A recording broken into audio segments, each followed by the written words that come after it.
Hello, Dave here with emergencyprepguy.com. I appreciate you stopping by. This is going to be a super short video, and the wind is really crazy today, so I'm hoping the wind noise won't be too bad. We're kind of shielded a little bit by this apple tree, but I just want to show you very quickly a temporary addition that I made to the rabbit hutch to solve a temporary problem. I'll explain more as we look at it. Those of you that are familiar with my rabbit hutch know that this is my buck's cage, and I have a piece of plywood dividing the buck's cage from the first doe's cage. And then these two cages are for my does, and then this fourth cage is just an extra one for babies when they're growing out. I have too many does though at the moment, and I actually had a viewer notice that in one of my previous videos and comment, "Hey, I notice all your cages are full of adult rabbits. What are you going to do when these babies grow out or need to be separated from their mom?" And that was a problem that I'd meant to mention in that video, but I just never had. So I'm going to show you in this video a temporary solution that I made to solve that problem. I'm eventually going to sell this standard Rex doe. I'll show you her in a minute. I'm going to sell her, and then I'll be back down to two does, and then I won't have that problem. But anyway, what I did to solve the problem is I went down to the feed store and I picked up a smaller 24 by 24 rabbit cage. I don't like this brand near as good as the KW cages, but it's strong enough, it works fine. I just don't like the door mechanism in it. Other than that, it's fine. But anyway, I originally was going to mount this under this. If you see this white strip along the bottom of this quail hutch, that's the plywood that's on the bottom, a solid floor, because this is where the sandbox is. So there isn't any poop that comes down there. So I was going to mount this under that because that would be a natural roof on top of it. But as I was doing it this morning, it was just easier to mount it here. Anyway, there was some logistical problems I was discovering as I was trying to do that.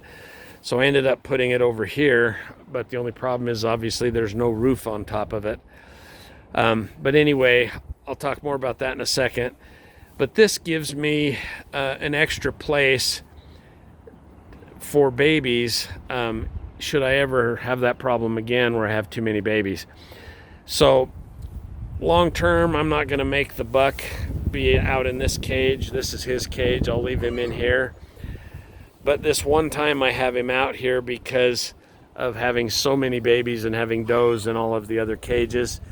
And all I had for a feeder was just this little small feeder for a cage like this. Whereas here I can have, a bigger feeder for all of these babies to keep them in plenty of feed.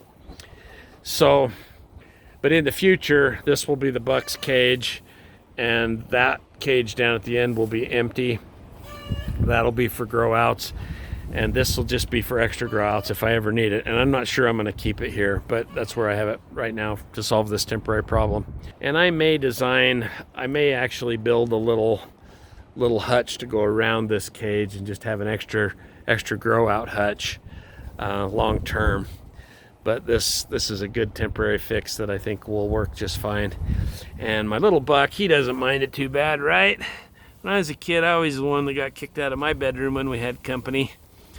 But anyway, so I'll show you really quick the roof I put on this.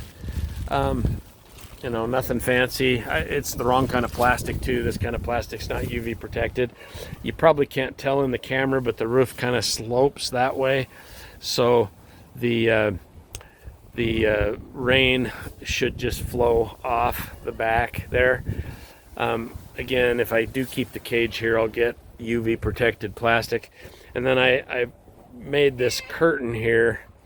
I may have to extend this PVC pipe that I have here and make a way to secure it right there, because dangling free like that, it may flop around too much if I get in a real big wind. But I just have I have that there in case of sideways wind. I can put that down to keep the whatever rabbits are in that cage out of the wind, or out of the rain, I mean. But anyway, for temporary, I think it's going to work fine. I had, as a wind block, this plastic from the rabbit hutch was already there, and then I added this plastic here on this side under the quail hutch here. It's the wrong kind of plastic. I'll have to get the right kind of plastic, but that's what I had, and it'll work temporarily. So they should have, the tenants of this, or the occupants, I should say, of this cage should have plenty of airflow. They should be able to, stay out of the weather when it's really raining. Like I said, I may need to fix this a little bit, but I can fix it pretty easy so that it'll keep them dry. And then the back I'm going to leave open just so that make sure they have plenty of airflow. They shouldn't have any, with the cages in the way, there shouldn't be they shouldn't have too much wind with the open back at all. So now I want to talk really quickly about why I ended up with too many does. When, look at this little sweetheart. When this is a standard Rex here, let me show you her, a little better shot of her. When I first put her in with the buck to breed her for the first time, she was great. She lifted. The buck had 3 fall-offs, but she didn't get pregnant. Now that may not have been her fault, because in this feeder I was just letting her eat whatever she wanted, and she might have been a little bit overweight. That might have been the problem. But she didn't have babies the first time, and so when she didn't have babies, I didn't know if she was sterile or what for sure.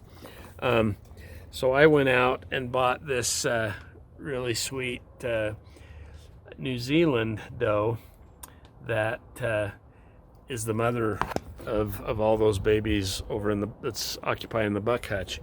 But anyway, I bought her. When I bought her, she was pregnant, because with all the weird stuff going on in the world, I wanted to get the whole rabbit production going, and I knew she was pregnant.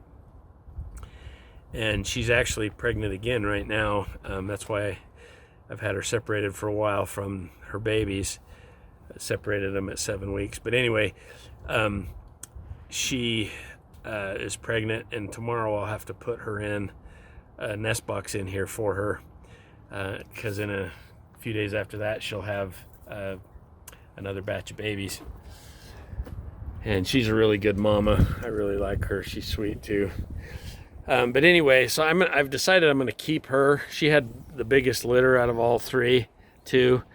Her babies, I'm not thinking they're growing out quite as fast as I would like to see, but they're doing pretty dang good. So I really can't complain. But anyway, I bought her, and that's what caused having too many does. So we got a little baby out here looking around. I'll let you see her, see the little baby. Get this in here where you can see the baby a little better. Hi. How you doing? You can look back in there and see the babies. There's 6 babies in her litter. Now, the rabbit that I'm going to sell is going to be this standard Rex here. Not just because she didn't have babies the first time I bred her, but she had the smallest litter of all of them by 1. This one had a small litter too. But the main reason I'm going to get rid of her, or sell her, that sounds bad, get rid of her. The main reason I'm going to sell her is because she's a good mom in that she feeds her babies when she's supposed to and everything, but she likes her space. She doesn't really check on them all the time, which is actually normal. But this little girl here, this little red standard Rex, that's actually the other standard Rex's full-blood sister. This little girl here, she just seems a lot more attentive. She's just constantly jumping in, checking on her babies. And so I'm going to keep her until I can find and buy a purebred New Zealand to replace her. So you can look back here and see her little babies. Come here, guys. Get one of them out here where you can see them. Anyway, they're cute. They just a little bit ago, they're big enough. They're a week older than the other ones, and they were jumping out, running around the cage a minute ago. They can jump out of that and get back in it. Okay, well, I hope that was interesting. Appreciate you watching the video all the way to the end. Thanks so much, and we'll talk to you in the next video.